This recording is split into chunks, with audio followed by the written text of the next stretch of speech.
Hola, muy buenos días. Nuevamente estamos aquí para seguir y continuar con las enseñanzas de tres corazones, un solo Dios. Recordemos que vimos la vida de Moisés y la vida de Abraham o Abraham, como quedó su nombre realmente. Bien, vimos ya el comparativo un poco entre ambos. Un hombre como Moisés que fue regido por lineamientos, por mandamientos, por enseñanzas, por reglas, por estatutos que tenía que cumplir y enseñar a la vez al pueblo. Abraham, un hombre de fe, caminó en fe, en obediencia sí, pero siempre bajo promesas. Dios le prometía algo y después se iba cumpliendo conforme a la obediencia y los pasos de fe que iba dando Abraham y de confianza en Dios. Así que vimos la relación cara a cara entre Moisés y Dios y la relación de Abraham, llamándole, inclusive Dios mismo le dijo, mi amigo. Abraham es mi amigo. Hoy vamos a ver la tercera persona, un individuo que podemos decir es un ejemplo a seguir en la forma en que se relacionaba con Dios. Y hablamos de David. David, un joven, un hombre que fue llamado desde pequeñito, prácticamente a los 15 años, fue elegido para ser rey de Israel. A los 15 años Samuel, un profeta, lo unge como rey. Esta historia la podemos encontrar en los libros de Primera de Samuel, Segunda de Samuel, Primera de Crónicas, Segunda de Crónicas y parte corta en Primero de Reyes. Toda la historia de David podemos encontrarla en ese lugar, en estos libros de la Biblia. Primera de Samuel, Segunda de Samuel, Primera de Crónicas, Segunda de Crónicas y Primera de Reyes. Ahí vas a encontrar toda la historia de David. Bueno, vemos entonces que David era un pastor de ovejas, hermano de 7, o sea, 8 hijos de Isaí. Estos estaban en la batalla peleando mientras David estaba apacentando las ovejas y en una batalla contra los filisteos se levanta un gigante, Goliat, y quiere enfrentar al pueblo de Israel. David es enviado por su padre a llevarle comida a sus hermanos que estaban en la batalla y resulta que estando ahí él decide enfrentarse al gigante. ¿Y cómo lo hace? Con una honda, una tipo resortera, una cuerda, digamos, con una bolsita para poder lanzar la piedra, le da gira y lanza la piedra a gran velocidad, se la incrusta en la frente de Goliat y lo mata. Después se acerca a él con la propia lanza de Goliat, le corta la cabeza y vence ese día a los filisteos. David ya había estado prácticamente conocido por Saúl, que era el rey entonces. Este rey había sido elegido por el pueblo, había sido llamado y la gente había estado pidiendo rey como todas las naciones en Israel y Dios de alguna manera cede a esa petición y deja que tengan un rey y al cual eligen y es Saúl. Bien, entonces decíamos que David era un pastor de ovejas y en ese ínter donde él mientras cuidaba ovejas tenía una relación con Dios y lo podemos decir porque él escribía, era un músico, era un cantor, una persona que estando en la soledad de cuidar las ovejas, su entretenimiento o su pasatiempo, llamémosle así, era buscar a Dios. Amaba a Dios de una manera que uno lo puede ver en los 73 salmos que se le atribuyen a él, 73 salmos que se dice que son de David. La mayoría son cánticos de alabanza, de adoración, de agradecimiento a Dios, de expresarle su corazón de amor hacia Dios. Vemos cómo amaba la palabra de Dios, cómo amaba todo lo que él conocía y sabía de Dios. Así que este hombre, después de haber sido ungido por rey a los 15 años, tiene que pasar 15 años más para poder tomar el trono. Y esos 15 años fueron de pruebas difíciles, ya que el rey lo llama a su palacio y comienza a tener con él una amistad, pero empiezan los celos, ya que David salía a las batallas y cuando regresaban decían Saúl mató a sus 1000 y David a sus 10,000. Así que imagínense ustedes el coraje que le daba al rey oír que la gente aclamaba a David, que además de ser un buen guerrero, un buen soldado, era de un aspecto bello, era una persona hermosa, según la Biblia lo narra, era una persona muy guapa. Así que, era muy guapo David. Entonces imagínense, era guapo, un guerrero. Las mujeres lo seguían y lo aclamaban. Y después todavía, regresando de las batallas, le aplaudían a él y lo aclamaban a David. Y Saúl era el rey. Así que eso entró en celos, así que decidió acabar con él, lo quiso matar. David tiene que huir y durante ese tiempo en que huía tuvo que irse a vivir inclusive con los filisteos, es decir, con los enemigos. Se tuvo que ir con los enemigos a vivir para poder librarse de la muerte de que el rey pretendía contra él. Pero todo ese tiempo David quería y buscaba a Dios. Muchos escritos de sus salmos hablan de eso, de cómo él escribía, cuán terrible era, cómo lo perseguían, narraba abiertamente el dolor que implicaba para él todo esto. Sin embargo, él no pecó contra Dios en ese sentido. ¿Por qué? Porque cuando tuvo la oportunidad de matar al rey, cuando tuvo la oportunidad de que lo encontró prácticamente en 2 ocasiones y estuvo a punto de matarlo, David decía: no tocaré con mis manos al ungido de Jehová. No pondré mis manos en contra de una autoridad puesta por Dios y no lo haré. Así que a pesar de que sus amigos le incitaban a que lo hiciera, él no lo hacía, porque él tenía en su corazón un corazón que hacía misericordia. Lo vemos también cuando ya siendo rey, él hace misericordia por Mefiboset, hijo de Jonatán, que a la vez era hijo de Saúl, su enemigo. Saúl tuvo a su hijo Jonatán, y resulta que ese hijo quería muchísimo a David. Es más, lo protegió y lo cuidó de que su padre no lo matara. Y eso le dio mucho coraje al rey, de que cómo hasta su propio hijo defendiera a su enemigo. Sin embargo, cuando ya David era rey, resulta que se encuentra con la idea de decir: ¿dónde podré yo encontrar y hacer misericordia a alguien de los hijos de Saúl?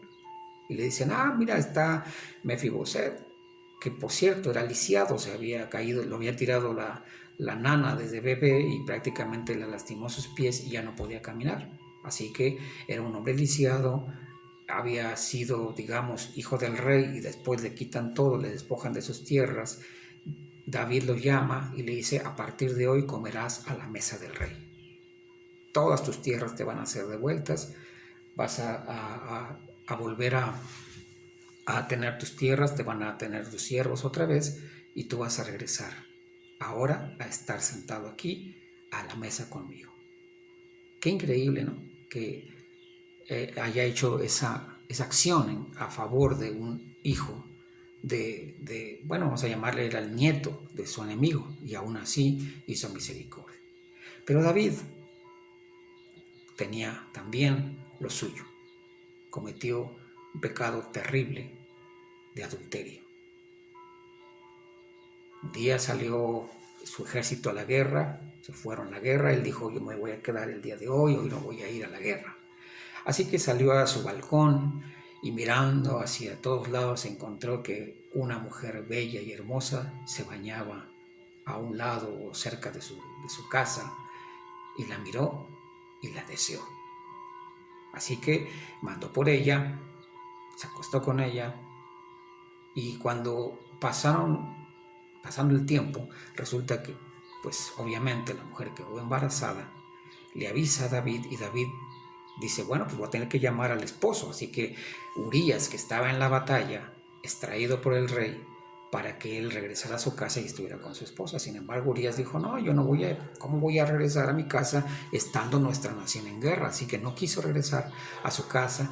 La situación se complicaba porque David veía que pasaba el tiempo y este hombre no regresaba a su casa, la mujer se le iba a notar que estaba embarazada, así que decide hacer algo más, mandarlo a la batalla, a que muera, es decir, lo manda a matar.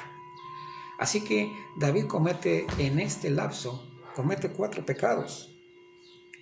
1, primero, deseó a la mujer de su prójimo, nada más la deseó, la vio y la deseó. Ahí ya estaba uno de los mandamientos, no desearás. Después viene la mentira, el adulterio. El segundo fue el adulterio, el tercero la mentira y el cuarto el homicidio.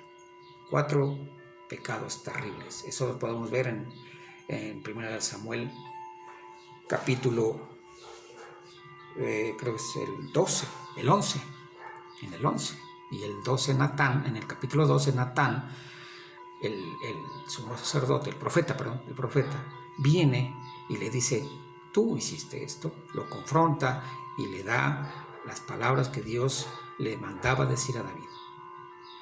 Pero ¿cómo entonces después de esto, después de que comete este pecado, después de que inclusive levanta un censo que Dios no quería que levantara, otra acción que Dios no quería que hiciera y sin embargo la hizo, levanta un censo y resulta que entonces en ese censo no estaba Dios de acuerdo?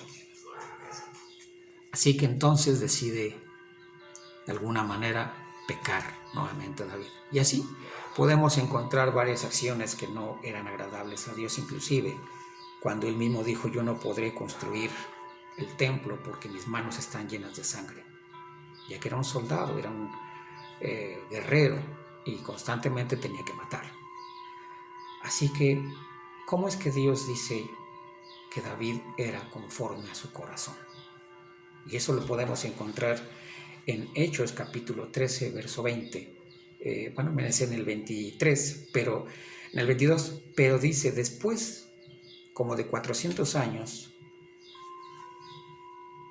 Dios les dio jueces hasta el profeta Samuel, luego pidieron rey, Dios les dio a Saúl, hijo de Cis, varón de tribu de Benjamín, por 40 años. Quitando se levantó por rey a David, de quien Dios dio testimonio, diciendo, he hallado a David, hijo de Isaí, varón conforme a mi corazón, quien hará todo lo que yo quiero.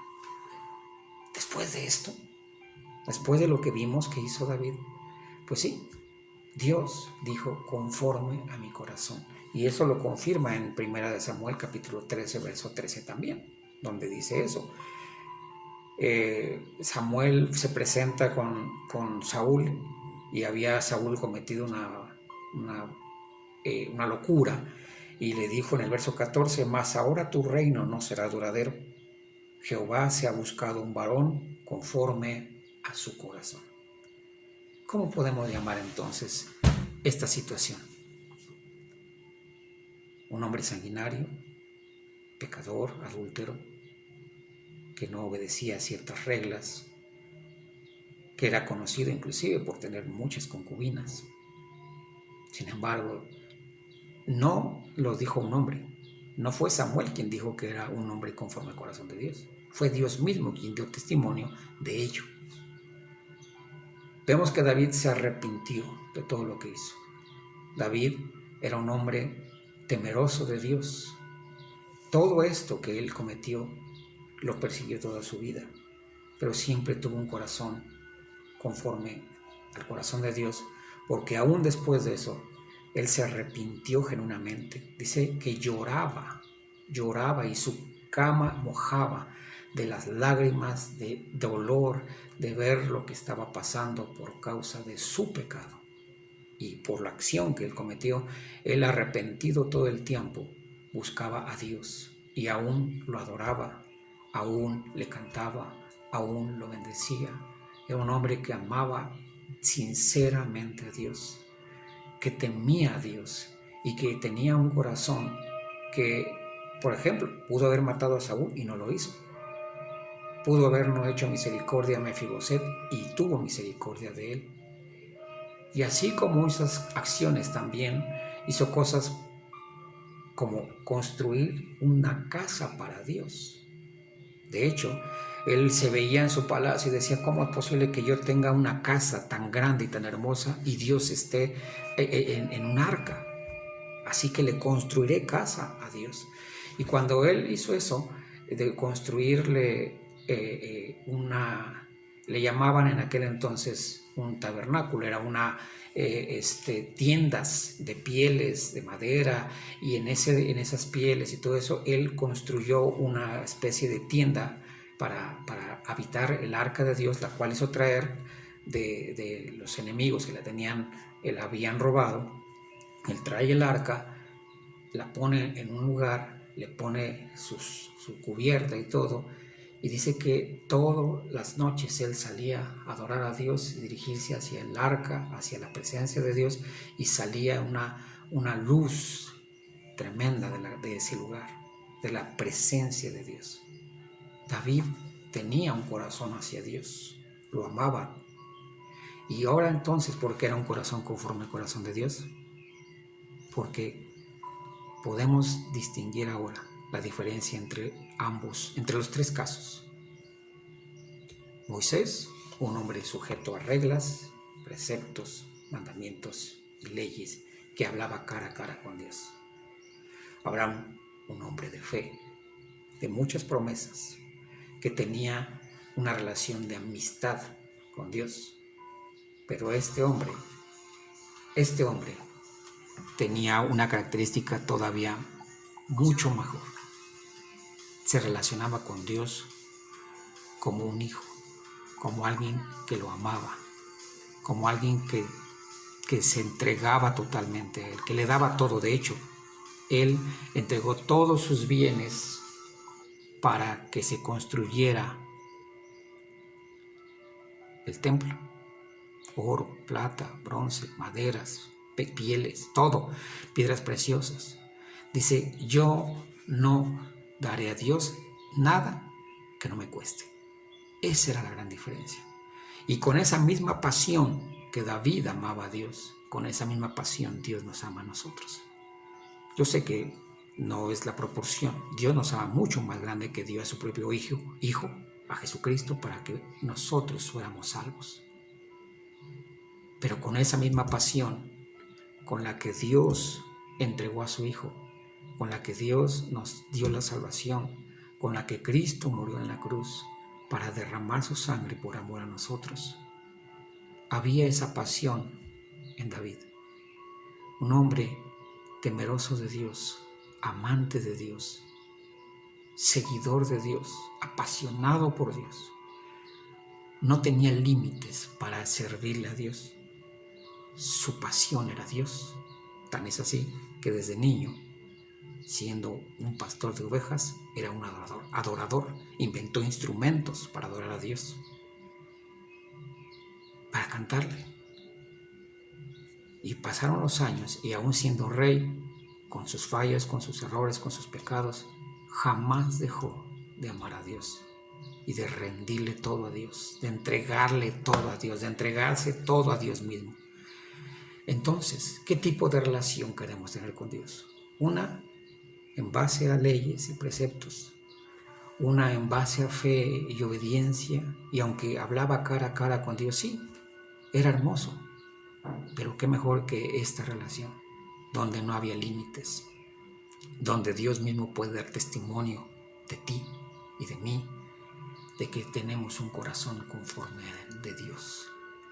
Por eso es importante meternos en su presencia, buscar su rostro, leer su palabra, para que conozcamos cuál es su sentir, cuáles son sus pensamientos, cuáles son sus deseos, cuáles son sus sueños, y nosotros meternos en ellos y obedecerlos por amor, no porque sean reglas, no por una promesa, sino porque de verdad amamos a Dios. No esperamos una promesa, aunque las hay para nosotros. Tenemos muchas promesas para nosotros, pero que esa no sea nuestra motivación, sino el amar a Dios simplemente por amor. Como Él nos amó, nosotros respondemos también a Él en amor. Como Él se entregó, nosotros nos entregamos. Como Él entregó todo, nosotros entreguemos todo. Esa es la relación que Dios quiere para nosotros con Él. Amemos a Dios por sobre todas las cosas.